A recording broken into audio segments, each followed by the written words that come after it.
maybe not thousands of dollars. Add to cart. I don't know if I'm gonna do this one. No TikTok purchases.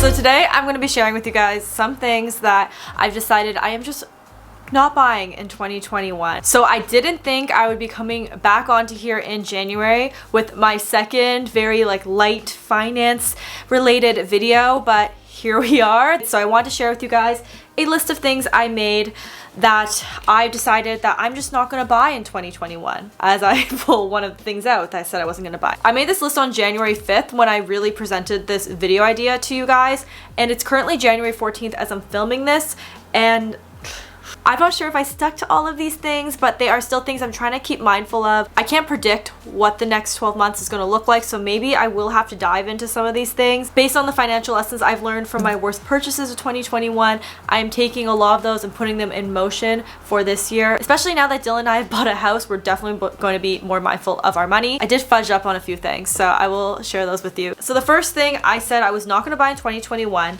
is cheap furniture. And by that, I just mean furniture that just isn't great quality, furniture that I buy impulsively just to fill a space. I think when you are either getting an apartment or you're just trying to decorate somewhere, you are always in a rush to furnish the space, and I think that's where a ton of people go wrong. I know that's where I have definitely gone wrong in the past, where I try to order a bunch of things on a tight timeline in a rush, and I didn't necessarily need to do that. I'm trying to appreciate the empty open space more and really decide what I want in my house. I'm just not going to buy things from IKEA just because I'm trying to fill a void or trying to save money because of whatever. If you guys watched my worst purchases of 2020 video, you will know that I bought 3 rugs because I was trying to save money, and I bought 3 less expensive rugs that kind of total to the price of the one rug that I would have still loved and still really would be using right now. So that is a lesson that I took from 2020. I'm going to apply now and not purchase anything furniture related unless I'm in love with it. I think we all have been there where we buy just a little bit too much IKEA furniture. It's very wasteful. It's really hard to disassemble. Not saying everything at IKEA is bad. There's tons of things that I still love at IKEA, and I'm definitely going to be buying things from IKEA in the future, but I don't want to be basically bottlenose into that option just because I'm in a rush, you know what I mean? No more Malms, no more Evars, no more Hebneys, drawers, none of that stuff just because it feels convenient. I just want to save my money and really buy the good stuff. The good stuff doesn't always mean the expensive stuff though. I feel like a broken record, but since Dylan and I have bought a house, we've been documenting the entire series here on my channel, so if you guys want to follow along and you haven't subscribed already, definitely do. So the second thing is something I have already done.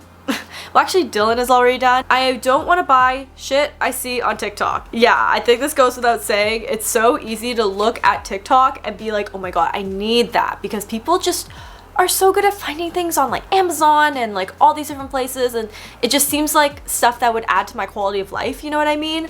But I don't really need that stuff.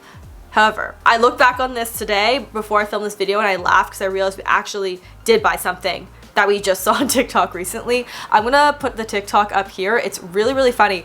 It is to patch holes in your walls, and this thing looks so easy. I don't know if it really works, but we have so many walls with holes in them that we have to patch up in our apartment before we leave, so it did make sense to get this. I always feel this rush to have to buy something because I'm afraid it's gonna sell out, especially with stuff that you see on TikTok. So I've just decided no TikTok purchases. I can add it to my cart. If it's there in a month and I still want it, I can go for it, but I'm not gonna buy something literally in this formula. See it on TikTok, add to cart, buy. Not doing it. It's going to be more see it on TikTok, add to cart, wait 30 days. Do I still need it? Maybe, maybe not. I will buy it.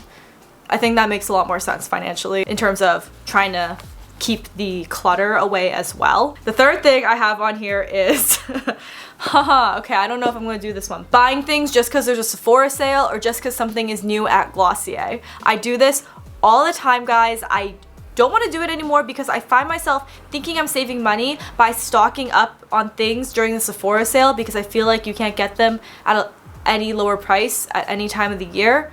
But the Sephora sale happens 4 times a year, so it doesn't totally make sense why I'm going to be doing that. I think what makes more sense is just using up what I need, making a list, and then if things happen to align with the sale when I need them, I will buy it. Same thing goes for Glossier. Every time Glossier comes out with a new product, I'm so tempted to buy it.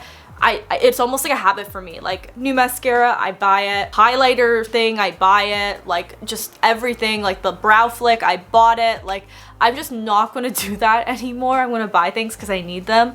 And I'm all here for trying new products, but I have so many products in my makeup collection that haven't gotten a ton of use, and I definitely should use up before they expire, so that makes sense. I wrote this, 2 weeks later, I bought this.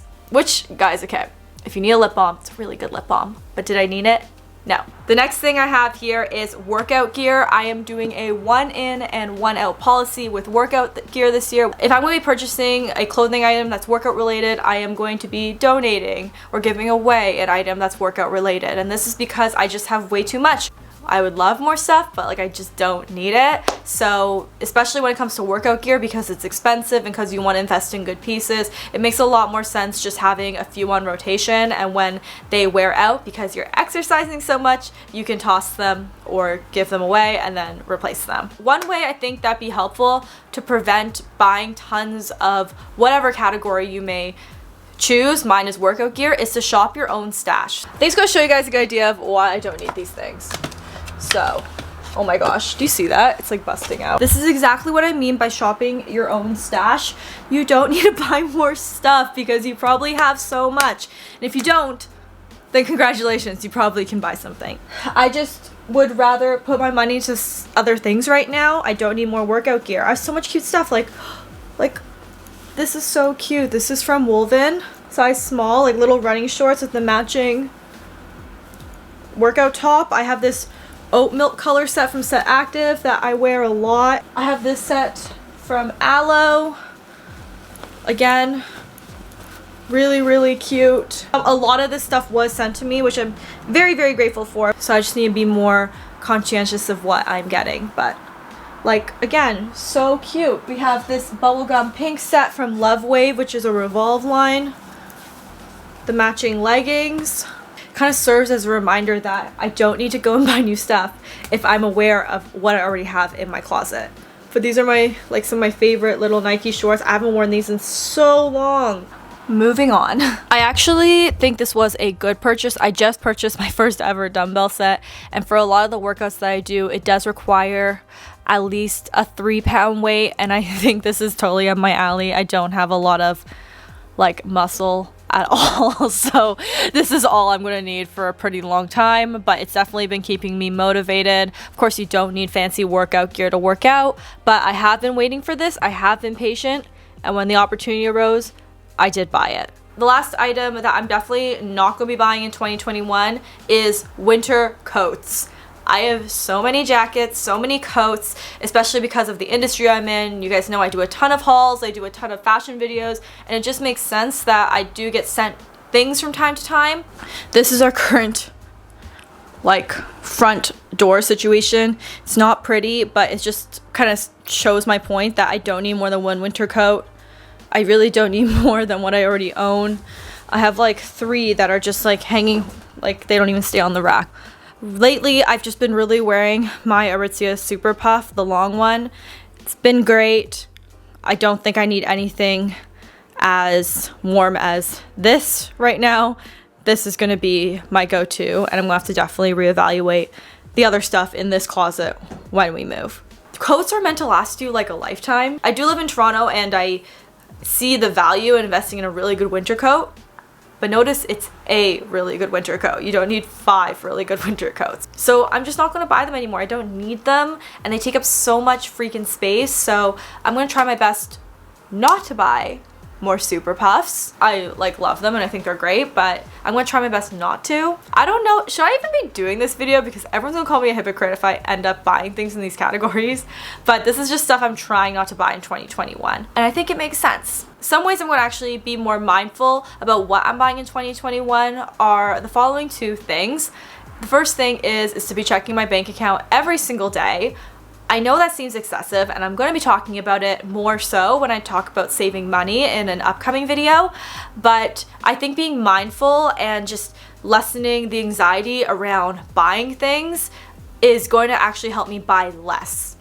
I've done this before and it works. I think it's great. I know it seems extra, but just download the app on your phone and just monitor what you're spending.